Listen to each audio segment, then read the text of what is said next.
મારા લગ્ન થયા ને ત્યારે વિદાય થાય ને તો આની માં કહેતી હતી કે જમાઈ ધ્યાન રાખજો, પણ એ મારું કહેતા હતા.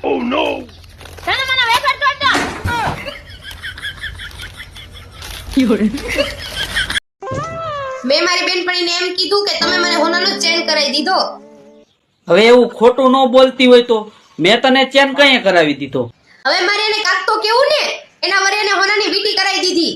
હવે તારી બેનપણી રહીને ઈ તારા જેવી હાવ ખોટું જ બોલે. વીટી તો મેં કરાવી દીધી.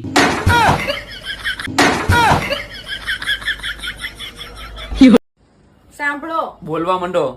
મારે તમને બે સમાચાર આપવા છે, એક સારા અને એક ખરાબ. બોલ. મારે છે ને દિવાળી વેકેશનમાં મમ્મીને ઘરે જવાનું છે. અને ખરાબ સમાચાર?